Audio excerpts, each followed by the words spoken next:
నమస్తే, welcome to our channel. నేను రవీంద్ర బాబు. ఇటీవల కాలంలో ఆంధ్రప్రదేశ్లో 4 రాజ్యసభ స్థానాల కోసం తెలుగుదేశం పార్టీ 3, మరి జనసేన పార్టీ 1 అభ్యర్థిని ఖరారు చేయడం జరిగింది. ఈ నేపథ్యంలో వైఎస్ఆర్ కాంగ్రెస్ పార్టీ దీనిని కూడా రాజకీయం చేయటం మొదలుపెట్టింది.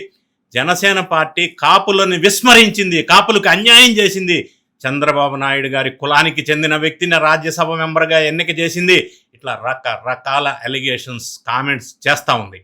ఈ నేపథ్యంలో అసలు నిజంగా జనసేన లేదా పవన్ కళ్యాణ్ కాపులకి చేసింది, ఇచ్చింది సీట్లు ఏంటి, వైఎస్ఆర్సీపీ చరిత్ర ఏంటి, ఎంతమందికి ఇచ్చారు, ఈ అంశాల మీద నిజాలని నిగ్గు తేల్చే ప్రయత్నం ఈ వీడియోలో చేద్దాం. పవన్ కళ్యాణ్ రాజ్యసభ సీటుని కమ్మ కులానికి చెందినటువంటి లింగమనేని రమేష్కి ఇచ్చారు. ఆయన ఫస్ట్ టైం రాజకీయాల్లోకి ఎంటర్ అయ్యారు. ఎప్పటి నుంచో జనసేనకి లాయల్గా ఉన్నారు. ఈ సోషల్ మీడియాలో దీని మీద భారీ ఎత్తున విమర్శలు వస్తున్నాయి. ఇందులో కొన్ని జనసేన నుంచి, ఆ వర్గాల నుంచి అయి ఉండొచ్చు, కానీ అన్ని జనసేన పార్టీ నుంచే కాపు కులాని వారికి చెందిన దగ్గర నుంచే ఈ విమర్శలు వస్తున్నాయి అని మనం చెప్పలేము. ఈ ముసుగులో వైసీపీ నుంచి భారీ ఎత్తున ఎక్కువ మొత్తంలో ఈ విమర్శలు చేస్తున్నారు అనేది ఒక అనుమానం కలిగిస్తున్నటువంటి అంశం. పవన్ కళ్యాణ్ గారు కాపులని పట్టించుకోవటం లేదు ప్రధానమైన ఆరోపణ. చంద్రబాబు నాయుడు గారు మాయలో పడిపోయి కమ్మ వాళ్లకే ప్రయోజనం చేకూరుస్తున్నారు అనే ప్రచారం తీసుకొచ్చారు వైఎస్ఆర్సీపీ వాళ్ళు పెద్ద ఎత్తున.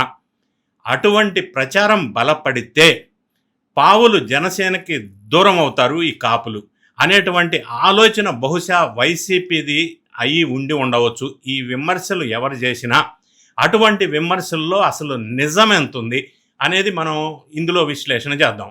ఇప్పుడు పవన్ ఏ విధంగానైతే ఒక కమ్మ కులానికి చెందినటువంటి వ్యక్తి లింగమనేని రమేష్కి రాజ్యసభ సీటు ఇచ్చాడో అదే విధంగా సిమిలర్లీ చంద్రబాబు నాయుడు గారు, లోకేష్ గారు గతంలో కాపు కులానికి చెందినటువంటి సానా సతీష్కి మరి రాజ్యసభ సీట్ ఇచ్చారు గతంలో. అది మనం మర్చిపోకూడదు. ఎందుకంటే ఎందుకు ఇలా జరుగుతుందంటే అందుబాటులోకి వచ్చిన అప్పట్లో మొదటి రాజ్యసభ సీటు 2024లో మోత్పీదేవి వెంకటరమణ రిజిగ్నేషన్స్ తర్వాత సీట్ అనుకుంటాను. ఆ సీట్ని ఇవ్వటానికి కులాన్ని ఇష్యూగా తీసుకొని కాదు సానా సతీష్కి ఇచ్చింది. అంతర్గతంగా సానా సతీష్ చాలా హెల్ప్ చేశాడు పార్టీకి అనేది టీడీపీ అధిష్టానం అప్పట్లో వాళ్ళ శ్రేణులకు చెప్పినటువంటి మాట.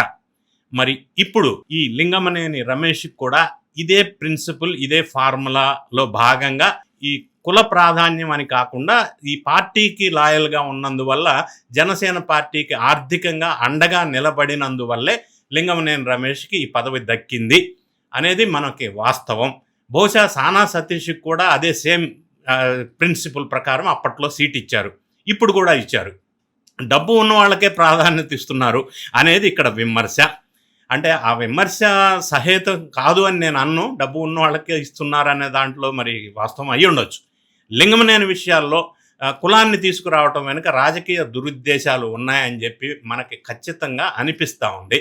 ఆయనకి ఇవ్వటం ఒక్క విషయాన్ని వీళ్ళు పెద్ద ఎత్తున దుష్ప్రచారం చేస్తున్నారు. ఎందుకంటే జనసేనలో కాపులకి పవన్ కళ్యాణ్ గారు పెద్దపీట వేశారు. జనసేనకు ఉన్నటువంటి ప్రస్తుత ఎంపీలు 2 ఉన్నారు. ఒకటి కాకినాడ, 2 మచిలీపట్నం. ఈ 2 కాన్స్టిట్యున్సీస్లో కూడా వీళ్ళిద్దరు కూడా కాపు కులానికి చెందిన వాళ్లే అన్న విషయం మనం మర్చిపోవద్దు. ఇక గెలిచినటువంటి జనసేనలో 21 మంది ఎమ్మెల్యేల్లో పవన్ కళ్యాణ్తో పాటు 10 మంది కాపు కులానికి చెందిన వాళ్ళు ఉన్నారు. ఈ విషయాన్ని విస్మరించరాదు. అది అవనగడ్డ కావచ్చు, భీమవరం, తాడేపల్లిగూడెం నియోజకవర్గం, రాజానగరం నియోజకవర్గం, యలమంచిలి నియోజకవర్గం, మరి పెందుర్తి నియోజకవర్గం, కాకినాడ రూరల్ నియోజకవర్గం, తిరుపతి నియోజకవర్గం, నిడుదవోలు నియోజకవర్గం, ఇంకా పిఠాపురం పవన్ కళ్యాణ్ గారు. ఇట్లా చూసుకున్నట్టయితే దాదాపుగా 50%, 21లో 10 ఎమ్మెల్యేలు కాపు కులానికి చెందిన వాళ్ళు ఉన్నారు. ఇక ఎమ్మెల్సీస్గా 2కి అవకాశం వచ్చినాయి.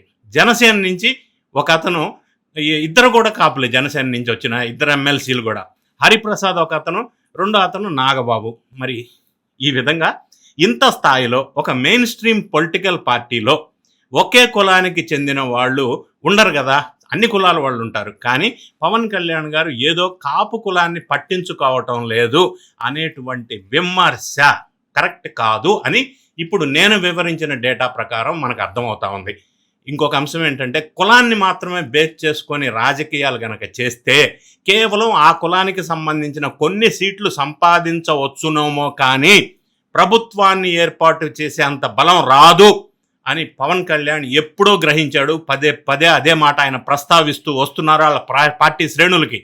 అందుకే పార్టీ బేస్ను విస్తృతం చేయాలనేటువంటి ప్రయత్నం ఫైనల్గా పవన్ కళ్యాణ్ కాపులకి కాకుండా కమ్మకి రాజ్యసభ సీటు ఇచ్చాడు అని చెప్పి వైసీపీ సోషల్ మీడియా నుంచి విమర్శలు రావటం పెద్ద ఎత్తున అనేది చాలా విచిత్రకరమైన అంశంగా నాకు అనిపించింది.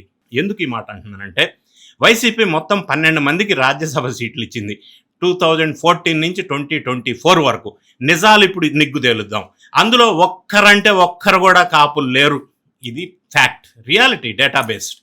సహజంగానే ఎక్కువ మంది రెడ్లు ఉన్నారు, ఓకే, కానీ కాపులు ఒక్కరు కూడా లేరు. మనం పరిశీలించినట్టయితే విజయసాయి రెడ్డి 2 సార్లు చేశారు ఆయన్ని, తర్వాత వేమిరెడ్డి ప్రభాకర్ రెడ్డి, ఆళ్ల అయోధ్యరామిరెడ్డి, నిరంజన్ రెడ్డి, వైవి సుబ్బారెడ్డి, మేడ రఘునాథరెడ్డి, మిగతా వాళ్ళల్లో వీళ్ళందరూ రెడ్డి వర్గానికి చెందిన వాళ్లే.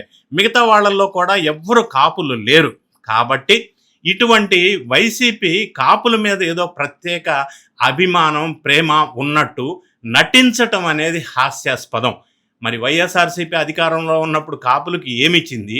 ఏమీ ఇవ్వని వైఎస్ఆర్ కాంగ్రెస్ పార్టీ పవన్ కళ్యాణ్ 50% కాపులకి ఎమ్మెల్యేలకి సీట్లు ఇచ్చి, మరి 2 ఎమ్మెల్సీస్కి కాపులకే ఇచ్చి, ఇప్పుడు ఒక రాజ్యసభ స్థానాన్ని కమ్మ సామాజిక వర్గానికి ఇస్తే ఈ విధమైన విమర్శ హేతుబద్ధమైందా, సహేతుత్వమైందా?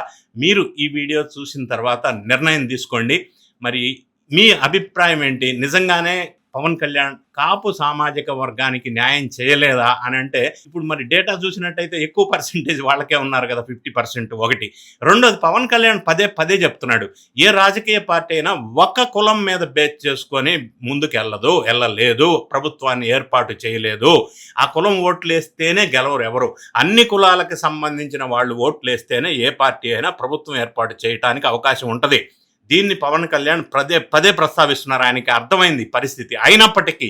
అయినప్పటికీ వైఎస్ఆర్ కాంగ్రెస్ పార్టీ గతంలో ఇచ్చిన కాపులకు ఇచ్చిన సీట్ల కంటే పవన్ కళ్యాణ్ ఇప్పుడు ఇచ్చిన సీట్లు చాలా ఎక్కువ అనేది డేటా ప్రకారం మనకు అర్థమవుతా ఉంది. సో ఇప్పుడు ఈ చేస్తున్న విమర్శలు వైఎస్ఆర్ కాంగ్రెస్ పార్టీ శ్రేణులు సోషల్ మీడియా వేదికగా ఈ కుల రాజకీయం చేయటం అనేది ఎంతవరకు హేతుబద్ధకమైంది, ఏ విధంగా అందులో నిజం ఉంది అనే విషయం మీకు ఈ వీడియో చూస్తే అర్థమైద్ది. మరి మీ కామెంట్ రూపంలో తెలియజేయండి. మరి మీరేమనుకుంటున్నారు అన్న విషయాన్ని. వీడియో నచ్చినట్టయితే లైక్ బటన్ నొక్కండి, మీ ఫ్రెండ్స్కి షేర్ చేయండి. Thank you so much for watching.